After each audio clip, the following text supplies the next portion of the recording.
কোঁৱৰপুৰ নামেৰে এখন গাঁৱত এহাল অতি দৰিদ্ৰ বুঢ়া-বুঢ়ীয়ে বাস কৰিছিল।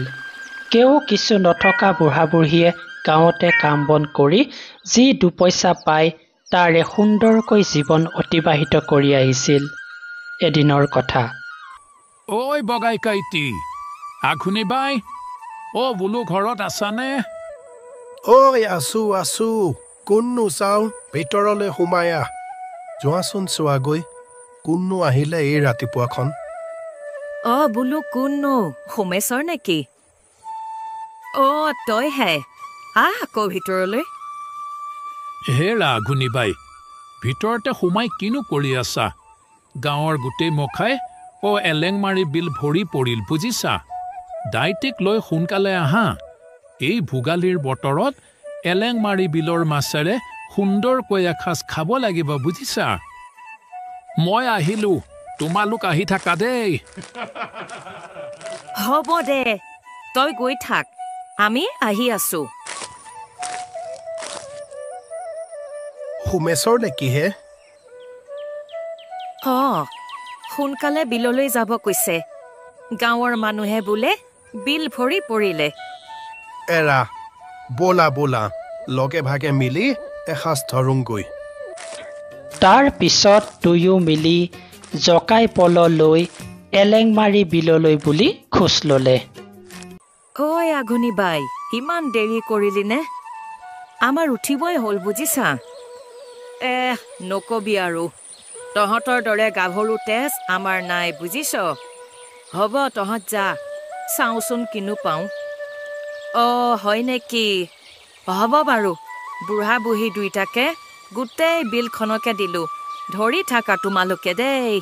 তাৰ পিছত বুঢ়া-বুঢ়ী মিলি বহু সময় জকাই পল মৰাৰ পিছতো এটাও মাছ পাবলৈ সক্ষম নহল। তেতিয়া বুঢ়াই ক'লে, কি হ'ল হে? ক'তো পুঠি খলিহনা এটাও পাবলৈ নাই দেখোন। হেৰা, গোটেইবোৰ ইহঁতে ধৰি চেচে কৰিলে যেন পাইছোহে। বহু সময় ধৰি একো নোপোৱাৰ কাৰণে শেষত দুয়ো ঘৰলৈ যোৱাটোকে থিৰাং কৰিলে।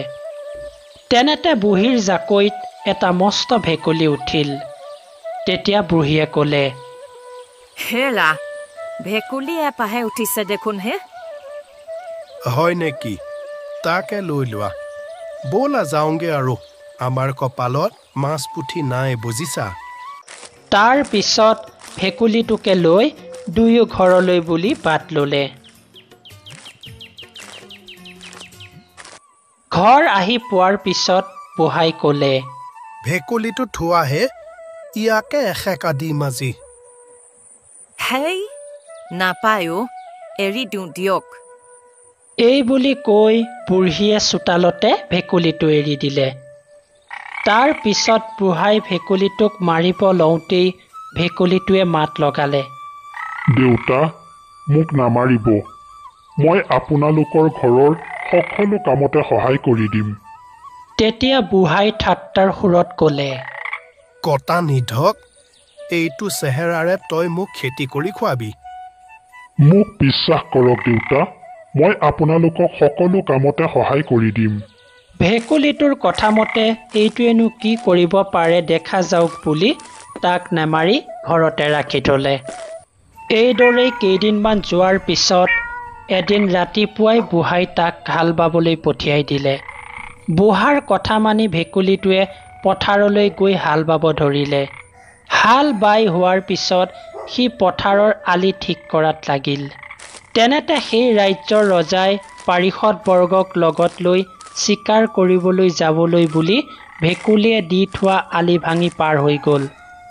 তাকে দেখি খঙতে ভেকুলীয়ে ৰজাক গালি পাৰিব ধৰিলে। কিন্তু ৰজাৰ মানুহে কোনেনো গালি পাৰিছে বুলি চাইহে চাই, কাকো দেখা নাপায়। শেষত অতিষ্ঠ হৈ বুঢ়াৰ গৰুহালকে খুলি ৰাজ্যলৈ লৈ গ'ল। তেতিয়া ভেকুলীটোৱে ঘৰলৈ আহি বুঢ়া-বুঢ়ীক সকলো কথা বিৱৰি ক'লে। ভেকুলীটোৰ কথা শুনি বুঢ়াই খঙত অগ্নিশৰ্মা হৈ ক'লে, কটা নিধক, তই মোক সেয়া কাম কৰি খুৱালি, আজি তোক। বুঢ়াৰ খং দেখি ভেকুলীটোৱে বুঢ়ীক কাতৰভাৱে ক'লে, আই মোক নামাৰিব মই আপোনালোকক কথা দিছোঁ গৰুৰ লগতে মই এই ৰাজ্যৰ এক অংশ আপোনালোকক দিম মোক মাত্ৰ 1 মাহ ভাজি দিয়ক বুঢ়াই তেতিয়া ভেঙুচালি মাৰি ক'লে কটা নিধক ই মোক অৰ্ধৰাজ্য দিয়ে যা এতিয়াই মোৰ হালৰ গৰু ঘূৰাই আন নহ'লে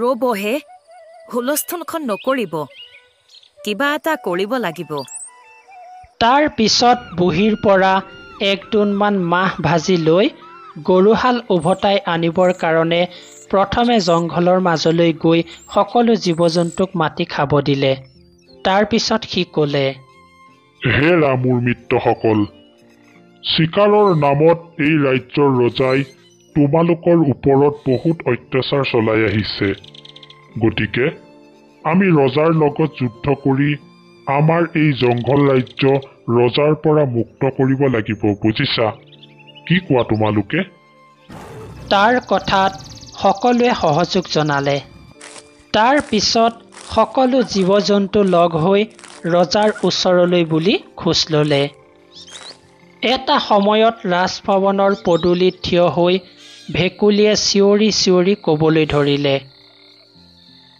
ৰজাই মোৰ হালৰ গৰু ভালে ভালে ঘূৰাই দিবনে নে মোৰ সৈতে যুঁজ কৰিব জীৱ জন্তুৰ এনে আচৰণ দেখি ৰজাই ৰাজভৱনৰ পদূলিমুখত হাজিৰ হ'লেহি তেতিয়া ৰজাই সকলো কথা জানিব পাৰি ক্ৰোধান্বিত হৈ যুদ্ধ কৰিবৰ বাবে মন্ত্ৰীক আদেশ দিলে তেতিয়া বুদ্ধিয়ক মন্ত্ৰীজনে ৰজাক লাহেকৈ ক'লে মহাৰাজ প্ৰকৃতিৰ লগত যুদ্ধ কৰিব পৰা ক্ষমতা কাৰোৱে নাই গতিকে গৰুহাল ঘূৰাই দিয়াটোৱেই মংগল হ'ব মন্ত্ৰীৰ কথাত মান্তি হৈ ৰজাই ক'লে হ'ব তোমাৰ গৰু তুমি লৈ যাব পাৰা তেতিয়া ভেকুলীয়ে তপৰাই উত্তৰ দিলে অকল গৰুহাল দিলে নহ'ব আমাক জংঘলৰ এক অংশ ৰাজ্য দান দিব লাগিব আৰু আপুনি কোনো দিন চিকাৰ কৰিবলৈ